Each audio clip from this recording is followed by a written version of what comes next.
Shalom, selamat hari Minggu. Kita akan kembali mendengar dan merenungkan firman Tuhan. Namun sebelumnya saya mengajak kita semua untuk berdoa, memohon pertolongan dan pimpinan Tuhan.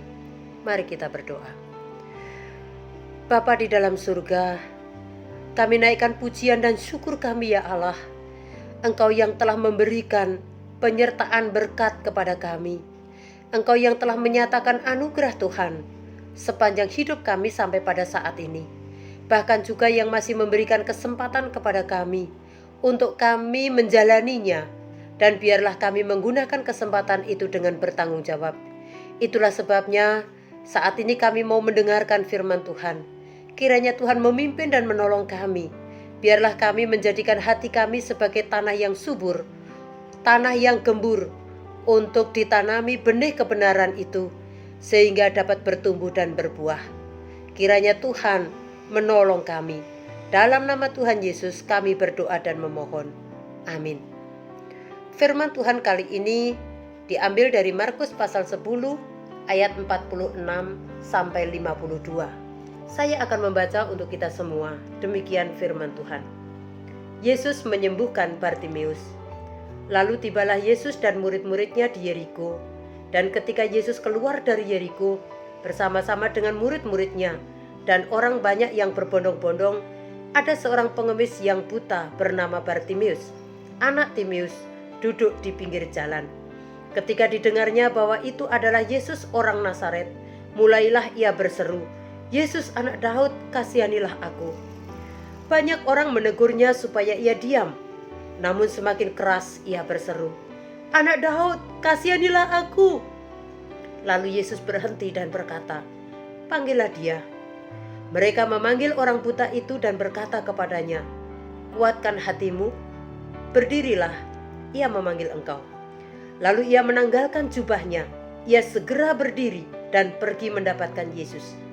Tanya Yesus kepadanya, "Apa yang kau kehendaki supaya aku perbuat bagimu?" Jawab orang buta itu, "Rabuni, supaya aku dapat melihat." Lalu kata Yesus kepadanya, "Pergilah, imanmu telah menyelamatkan engkau." Pada saat itu juga, melihatlah ia. Lalu ia mengikuti Yesus dalam perjalanannya. Amin. Nats kita diambil dari Markus pasal 10 ayat yang ke-52 bagian A. Imanmu telah menyelamatkan engkau. Iman yang teguh, iman yang kokoh akan mendorong seseorang untuk melakukan suatu tindakan yang berdaya guna bagi dirinya sendiri dan juga bagi orang lain. Pada masa sekarang ini dan juga masa yang akan datang. Iman yang kokoh dan teguh itu juga akan memampukan seseorang untuk mengatasi berbagai rintangan yang datang. Iman Bartimeus kepada Yesus adalah iman yang kokoh dan kuat. Iman yang berlandaskan akan kebenaran, akan pemahaman yang pasti, sehingga ia menaruh harapan yang pasti kepada Yesus. Ia tahu persis bahwa di dalam Yesus ada jawaban dari setiap pertanyaan dan pergumulan di dalam hidupnya. Bartimeus memang buta, tetapi dia bisa mendengar. Itu artinya bahwa kelemahan tubuhnya tidak menjadi alasan untuk dapat memahami tentang identitas Yesus itu sendiri. Ketika didengarnya bahwa Yesus telah keluar dari Yeriko dan dalam perjalanan itu akan melewati di jalan tersebut, dia sudah mendengar hal itu. Maka ketika Yesus semakin dekat, dia pun berseru. Dia pun memanggil Yesus, "Yesus anak Daud, kasihanilah aku." Ketika dia berseru demikian, orang banyak itu pun ternyata menegur supaya Bartimeus diam. Disinilah letak godaan dari orang atau dari luar diri Bartimeus itu pun datang. Namun dia bukan berarti tidak peduli terhadap orang banyak yang telah menegurnya. Namun kekuatan imannya mengalahkannya, sehingga dia semakin berjuang dan semakin keras dalam berseru. Kembali dia ungkapkan, "Anak Daud, kasihanilah aku." Bapak, Ibu, dan Saudara yang kekasih di dalam Yesus Kristus, ketangguhannya dan kegigihannya untuk bertemu dengan Yesus membuahkan hasil. Karena pada akhirnya Yesus berhenti dan berkata kepada orang banyak itu, "Panggillah dia." Berkat pertama yang diterima oleh Bartimeus adalah ketika orang banyak yang tadinya menegur supaya diam, berubah ketika diperintahkan oleh Yesus untuk memanggilnya. Mereka memberikan kekuatan dan mereka memberikan harapan karena Bartimeus dapat berjumpa dengan Yesus. Kata-katanya tidak lagi merupakan larangan, tetapi justru penguatan. Kuatkan hatimu, berdirilah, ia memanggil engkau. Hal ini juga membuktikan bahwa perkataan Yesus itu penuh dengan kuasa dan kekuatan, penuh dengan anugerah, sehingga orang-orang yang ada di situ pun tunduk dan mengubah pola pikirnya. Yang tadinya barangkali bisa akan marah, tetapi pada akhirnya justru memberikan kekuatan dan pengharapan. Bapak, Ibu, dan Saudara yang dikasihi Tuhan Yesus Kristus, pengenalan Bartimeus terhadap Yesus ini terlihat ketika dia memanggil Yesus Anak Allah.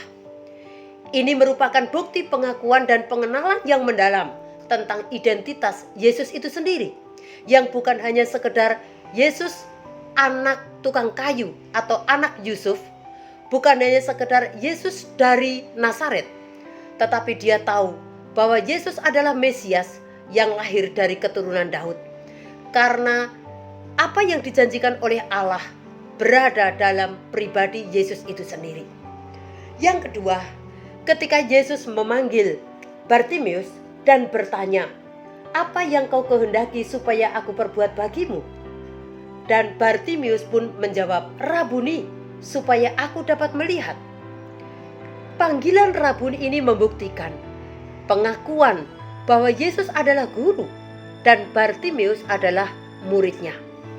Sekalipun Bartimeus tidak bisa melihat dengan matanya, namun telinga yang dapat mendengar itu akhirnya dapat memahami dan mengenali bahwa Yesus adalah Mesias, Yesus adalah guru, dan Bartimeus adalah murid. Bagaimanakah pengenalan kita terhadap Yesus? Apakah kita juga mengenal Yesus sebagai guru kita? Kalau kita mengakui bahwa Yesus adalah guru kita, tentu kita akan rajin belajar daripadanya. Kalau kita mengenal Yesus sebagai seorang Mesias, maka kita akan menaruh pengharapan penuh kepada Dia dan akan terungkap melalui setiap tindakan kita. Yesus melihat iman yang terungkap dari kegigihan untuk bertemu dengan Yesus.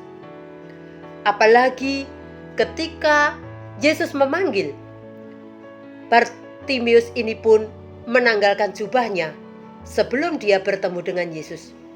Ini artinya bahwa Bartimeus ini rela untuk menanggalkan kehidupan lamanya, rela meninggalkan hal yang dapat memberikan kesusahan atau keruwetan untuk bisa berjumpa dengan Yesus. Namun dalam kenyataannya ketika dia berjumpa dengan Yesus, Yesus tidak memberi apa yang diinginkan, yaitu dapat melihat. Tetapi yang dikatakan oleh Yesus adalah, "Pergilah, imanmu telah menyelamatkan engkau." Saudara yang kekasih dalam Kristus, ketika Yesus mengatakan, "Pergilah, imanmu telah menyelamatkan engkau," sesungguhnya Yesus telah membuka mata rohaninya, dan Bartimeus itu pun dapat melihat akan kuasa dan karya Tuhan yang besar di dalam kehidupannya. Imannya berperan dalam setiap tindakan dan langkahnya, sehingga berdampak pada dirinya, yaitu dia dapat melihat. Mata jasmaninya dapat melihat penampakan di mana karya Yesus itu menjadi nyata. Saudara yang diberkati Tuhan, kisah Bartimeus adalah gambaran perjalanan hidup kita. Pengenalan, pemahaman tentang Yesus akan membawa kita pada gairah untuk bertemu. Yesus bekerja dari dalam dan merambah ke permukaan. Itu sebabnya Yakobus mengatakan, iman tanpa perbuatan itu adalah mati. Imanmu akan menentukan langkah kemana engkau pergi. Jika imanmu kepada Tuhan, kesitulah engkau pergi dan berharap. Kesitulah engkau dapat mengandalkannya. Kesitulah arah dan tujuan setiap langkahmu. Dan engkau pun akan sanggup menghadapi berbagai tantangan dalam kehidupan ini. Maka sukacita besar tersedia bagimu. Sebagaimana yang dialami oleh Bartimius ini, mata rohaninya dapat melihat, dapat terbuka, dan mata jasmaninya pun dapat melihat karya dan kuasa Allah yang nyata di dalam kehidupannya. Kiranya Tuhan memberkati kita semua. Amin.